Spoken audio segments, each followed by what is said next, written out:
2023년 3월 첫째 주 5일 새벽에 주시는 말씀 은혜 받겠습니다. 이사야 3장 1절에서 12절 말씀입니다. 보라, 주 만군의 여호와께서 예루살렘과 유다에 의뢰하며 의지하는 것을 제하여 버리시되 곧 그 의뢰하는 모든 양식과 그 의뢰하는 모든 물과 용사와 전사와 재판관과 선지자와 복술자와 장로와 오십부장과 귀인과 모사와 공교한 장인과 능란한 요술자를 그리하실 것이며 그가 또 아이들로 그들의 방백을 삼으시며 적자들로 그들을 다스리게 하시리니 백성이 서로 학대하며 각기 이웃을 잔해하며 아이가 노인에게 비천한 자가 존귀한 자에게 교만할 것이며 혹시 사람이 그 아비의 집에서 그 형제를 붙잡고 말하기를 너는 의복이 오히려 있으니 우리 관장이 되어 이 멸망을 네 수하에 두라 할 것이면 그날에 그가 소리를 높여 이르기를 나는 고치는 자가 되지 않겠노라. 내 집에는 양식도 없고 의복도 없으니 너희는 나로 백성의 관장을 삼지 말라 하리라. 예루살렘이 멸망하였고 유다가 엎드려졌음. 그들의 언어와 행위가 여호와를 거스려서 그 영광의 눈을 촉범하였음이라. 그들의 안색이 스스로 증거하며 그 죄를 발표하고 숨기지 아니함이 소돔과 같으니 그들의 영혼에 화가 있을진저 그들이 재앙을 자취하였도다. 너희는 의인에게 복이 있으리라 말하라. 그들은 그 행위의 열매를 먹을 것이며 악인에게는 화가 있으리니 화가 있을 것은 그 손으로 행한 대로 보응을 받을 것임이니라. 내 백성을 학대하는 자는 아이요 관할하는 자는 분이라. 나의 백성이여 너희 인도자가 너를 유혹하여 너희 다닐 길을 회파하느니라. 아멘. 이사야서는 처음 시작할 때 말씀드린 대로 주전 750년경에 기록된 예언서입니다. 그때 북쪽 이스라엘은 우상을 숭배하고 하나님을 대적하는 생활을 하다가 우상의 나라 아수르에게 포로로 잡혀가고 그로 인해서 거의 멸망한 단계에 있었어요. 남쪽 유다도 하나님을 대적하며 타락으로 가고 있었고 그래서 앞으로 얼마 있지 않으면은 바벨론으로 포로 잡혀가서 70년 동안이나 고생해야 하는 일이 눈앞에 와 있었는데 그것을 깨우치기 위해서 주신 말씀이 바로 대선지서 중에 가장 먼저 나오는 이사야서입니다. 이 시간 묵상한 3장 1절에서 12절까지의 말씀에서도 하나님을 의지하지 않고 사람과 물질을 의지하면은 하나님께 버림받는 결과가 온다는 것을 경고하는 내용입니다. 2장 마지막 절에서도 말씀하시기를 너희는 인생을 의지하지 말라. 그의 호흡은 코에 있나니 수에 칠 가치가 어디 있느냐라고 하셨어요. 바로 그 말씀은 이어받아서 말씀하신 겁니다. 사람을 의지하고 물질을 의지하고 하면은 그 결과는 이러이러한 고통이 온다는 것을 여기에 말씀하신 겁니다.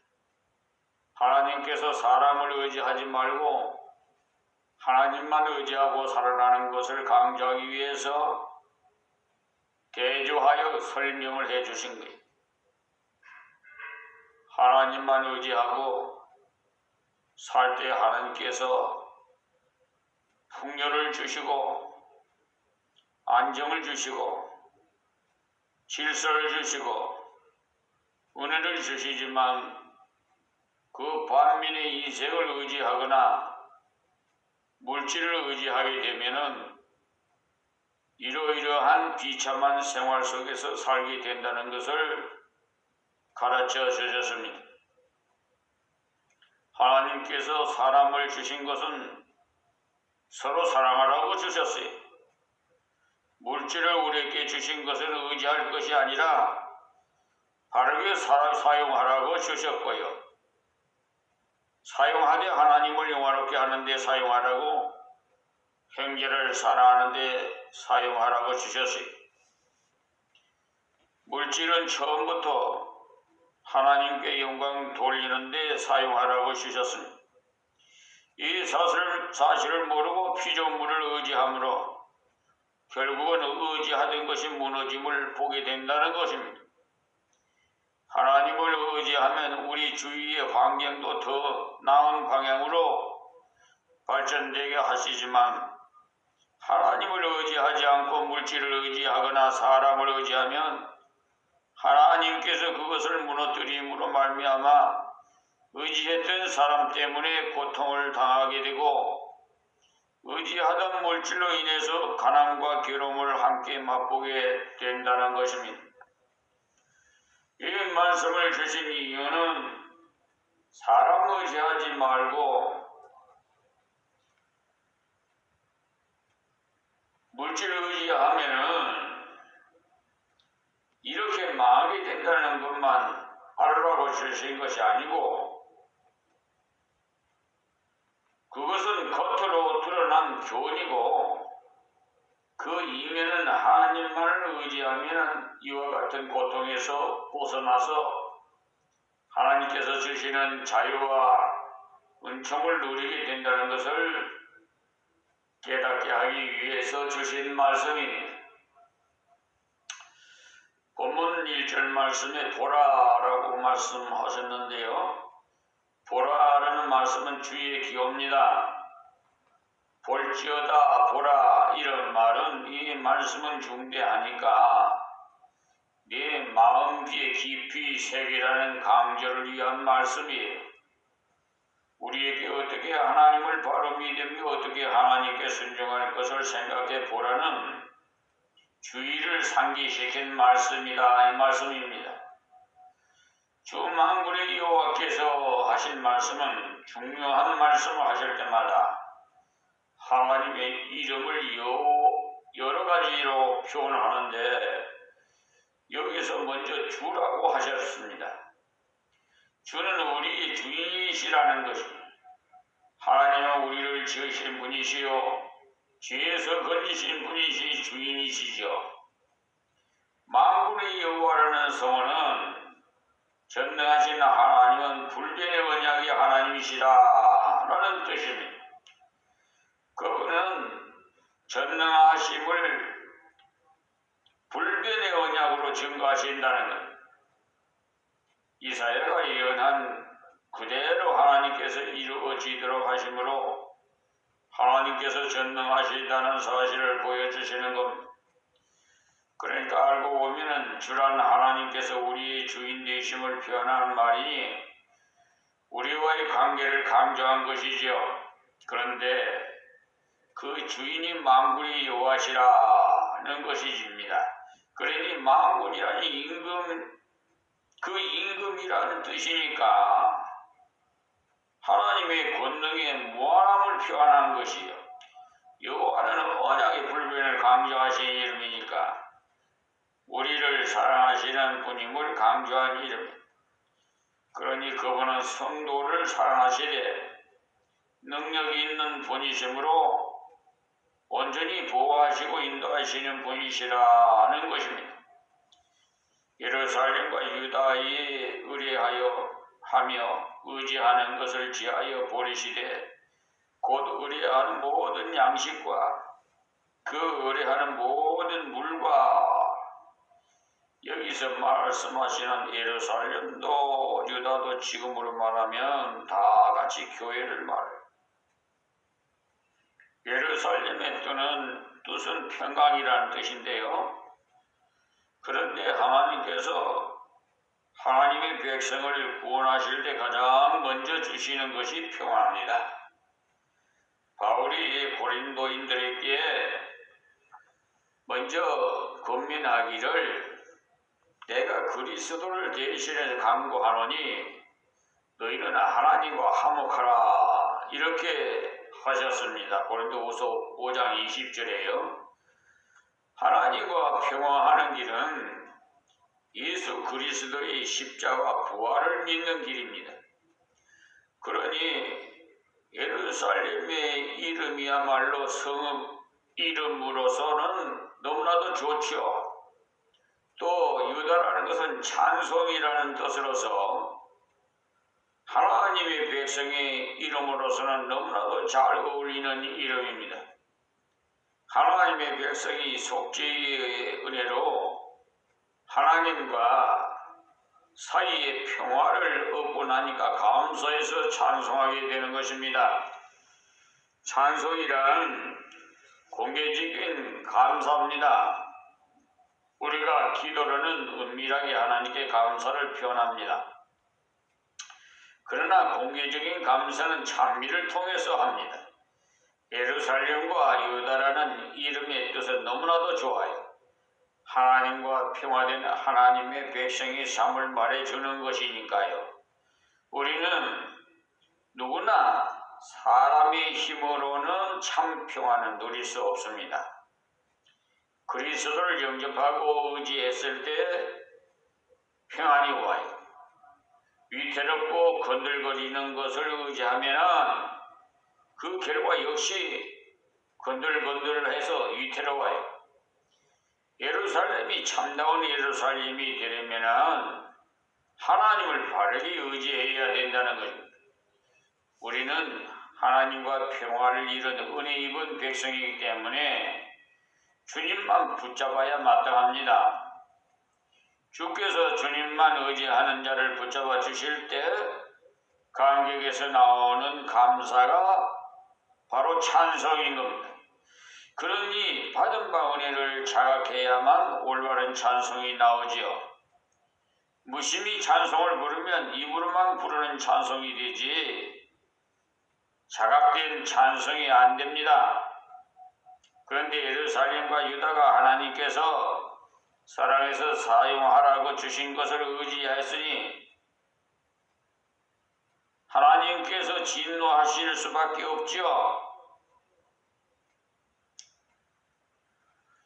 우리는 하나님께서 주신 목적이 무엇인지 바로 알고 무엇이나 바르게 사용해야 됩니다. 하나님께서 형제를 주신 것은 사랑하라고 주셨어요. 물건을 사용하라고 주셨고요. 사용해서 하나님께 영광 돌리고 사용해서 주를 기쁘시게 하라고 주셨는데 그것을 의지하니까 어떤 결과가 오겠습니까? 언제나 부패된 생활, 잘못된 신앙에서 오는 것.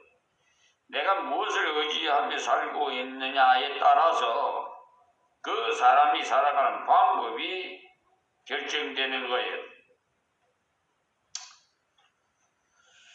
제가 건강이 좀 좋지 못해서 장기 요양급여를 받고 있는 중이라 요양 센터를 옮기게 하셔서 여러 요양사를 몇 분을 이렇게 접해 봤습니다. 그런데 확실하게 하나님 믿는 백성이 정말 세밀하고 꼼꼼하고 무슨 일을 해도 아주 매끄럽게 질서 있게 경도를 하면서 정말 너무나 감사하고 이 하나님의 은혜죠 뭐. 그래서 왜 요양사를 교체하게 하였는가?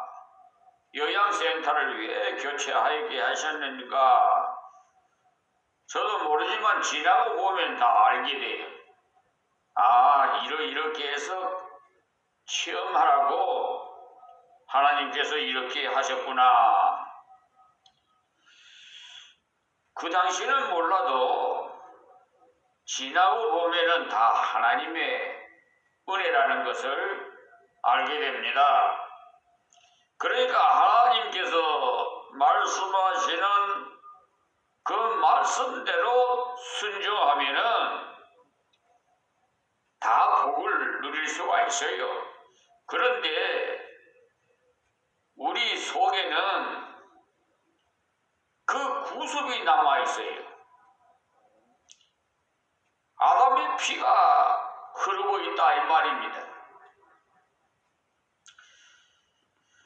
그래서 우리는 원죄를 타고 났기 때문에 죄는 싹은 사망이 그 대가로 독생자 예수님을 보내주셔서 저와 여러분의 죄를 대속하셨어요.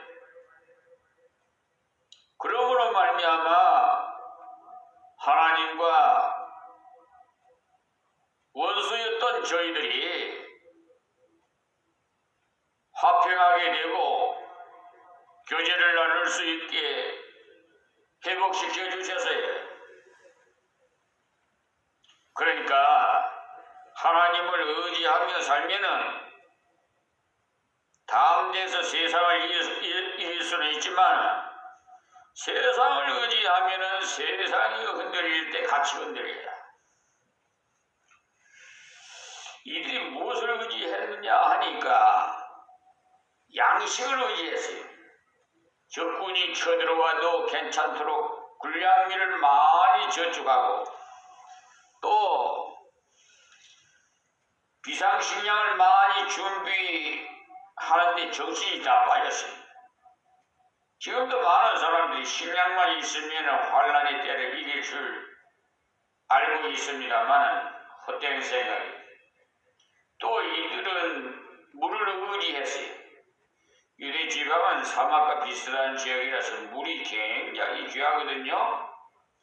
그래서 저쪽 밖에서 있는 샘의 물을 지하로 파이프를 연결해가지고 예루살렘으로 끌어들여요. 한마디로 이들은 양식과 물을 의지했으니까 곧 물질을 의지했다 이 말씀입니다.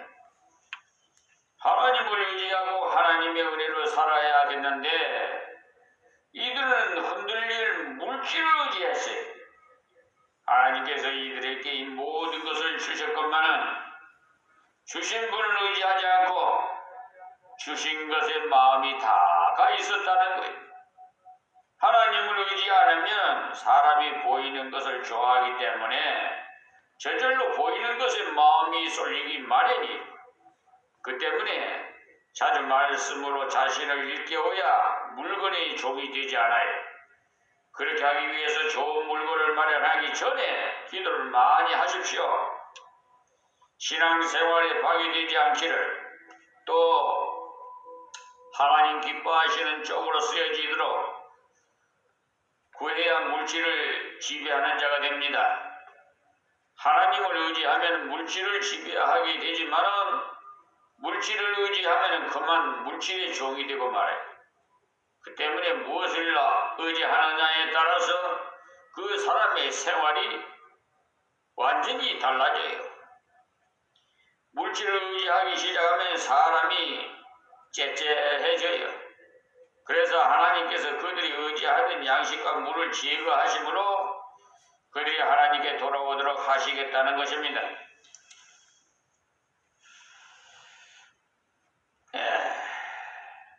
은혜의 채찍을 치시겠다는 것이죠. 2절 말씀에요. 용사와 전사와 했는데 이들이 또 막강한 군대를 좋아했어요. 거기다가 재판관과 선지자와 했는데 육신적인 지도자와 영적인 지도자인 선지자를 의지했다 이 말씀입니다. 물론 여기서 말하는 선지자는 거의가 다 거짓 선지자들입니다. 또 참 선지자를 할지라도 선지자를 의지하면 안 돼요. 그래서 제가 항상 말씀드리는 것을 목사도 여러분과 동일하게 그러니 목사를 보지 말고 의지하지 말고 하나님만 바라보시라고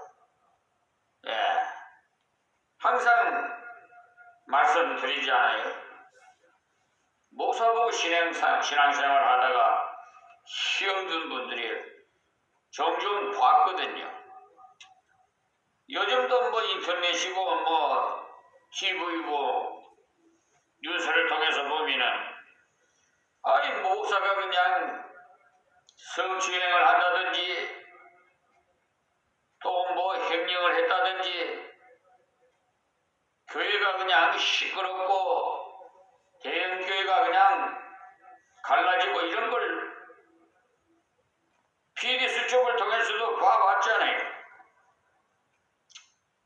그러니까 지금도 거짓 선지자들이 얼마나 많은지 몰라요. 심지어 하나님을 꼼짝마 까불면 나한테 죽는다고 아주 그냥 말도 안 되는 말을 하는 거짓 선지자가 있지 않습니까? 또 참 선지자를 할지라도 선지자를 의지하면 안 됩니다. 선지자가 전하는 하나님 말씀을 의지하나 선지자는 의지하면 실패해요. 선지자를 의지한다면 지금으로 말하면 사제주의에 빠진 캐톨릭이 되는 거죠. 그들은 교황과 신부를 의지하는 거예요. 우리가 하나님의 은혜 입은 성도는 오직 말씀과 하나님만 의지해야 되는 것이지 다른 것을 의지해봤자 그런 것은 다 변합니다. 거기다가 이들은 복술자와 장로와 점쟁이까지 좋아했어요.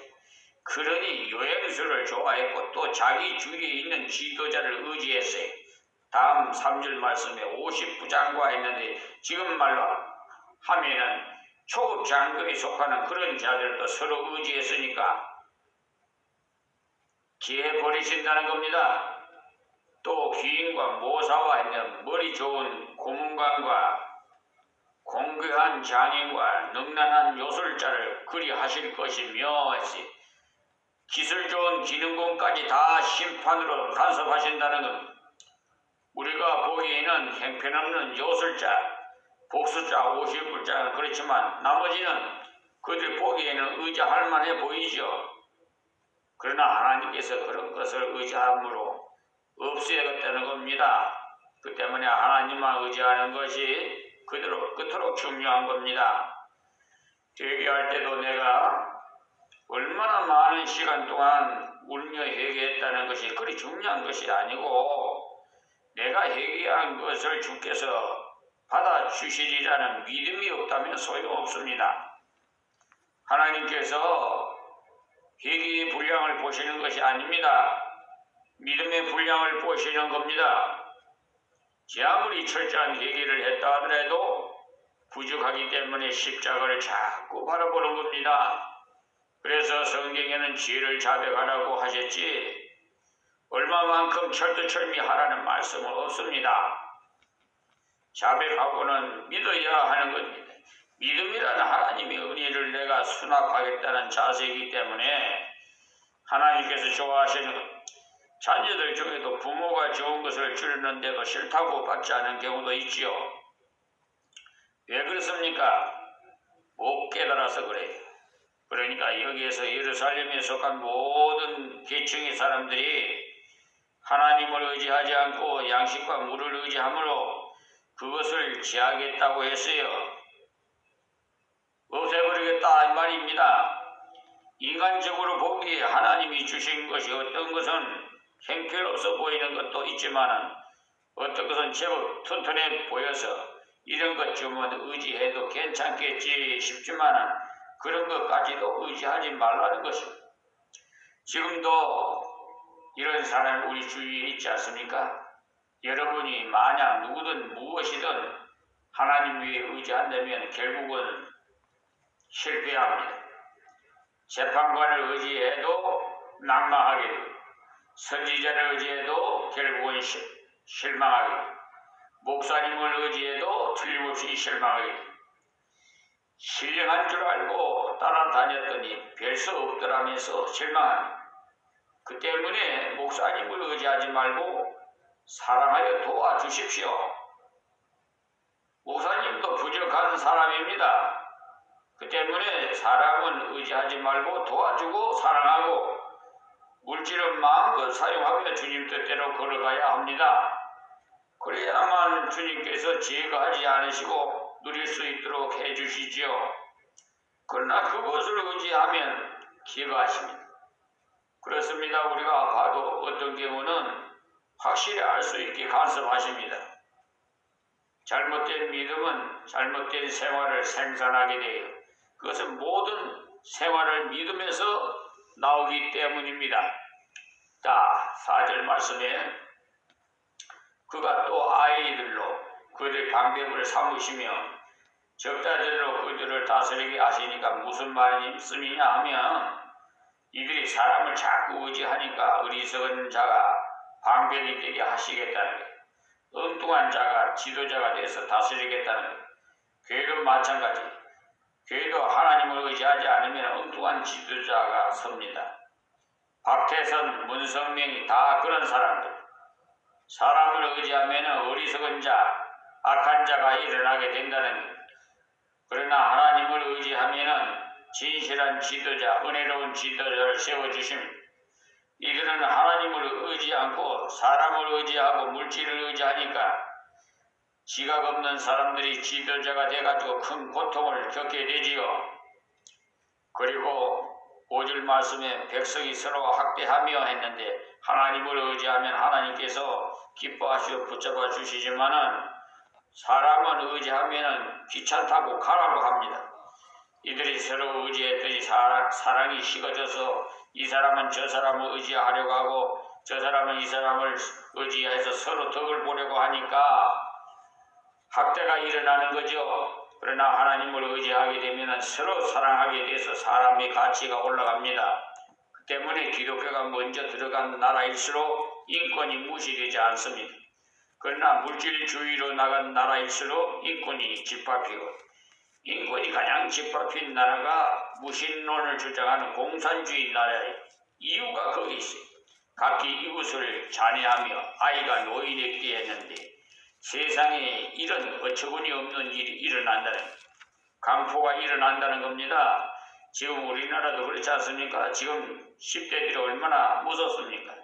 얼마나 강포해졌는지 예사로 자기도 죽고 남도 죽입니다.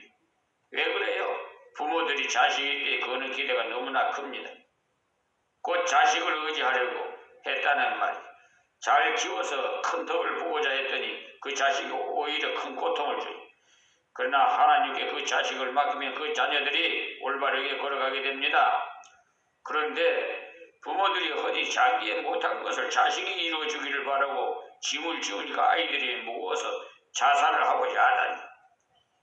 여러분, 기대는 하나님께 거십시오. 그래야 평강이 있고 기쁨이 있고 하나님이 주시는 은총을 누리게 되어 있죠.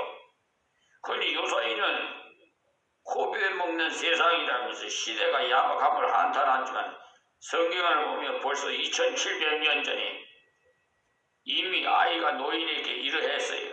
옛날에 지금이나 죄 짓는 사람이 많아요. 옛날에는 표현을 적게 해서 덜 드러났을 뿐입니다. 때문에 하나님을 의지하면은 어느 시대가 문제 아니에요. 하나님께서 능력을 주시기 때문에. 또 비천한 자가 존귀한 자에게 교만할 것이며 했는데 도덕이 땅에 떨어졌다는 거예요. 요즘은 그렇잖아요. 완전히 그냥 동방예의지국에 무색할 정도예요. 하나님 중심이 아니라 실용주의로 좋아하죠. 나가면 이런 결과가 와. 요사이 얼마나 실용주의를 좋아하고 능력주의를 좋아합니까? 그러면 연세 많으신 분은 기력은 써야지만 지혜는 절하지 않아요. 노하우가 있단 말입니다. 젊은이들이 지식이야 배워서 풍부해지지만 지혜란 속에서 솟아나오도록 되어 있음을 어른들이 더 많이 가지고 있어요. 하나님 세상을 바르게 살아가도록 주시는 것이 지혜입니다. 하나님을 의지한다면 말씀의 부모를 공경하라고 하셨으니까 어른을 존중히 여기는 자가 되게 됩니다.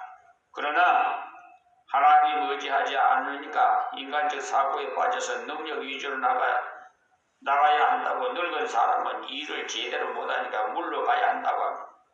요사이는 많은 곳에서 세대교체를 부리죠. 그러나 때가 되면 세대교체는 자연스럽게 되게 됩니다. 그러나 강제로 교체해야겠다는 식으로 나가니까 강포가 가득 차게 되더라는. 그래서 지도자의 권위가 무너지니까 질서가 무너지게 돼요.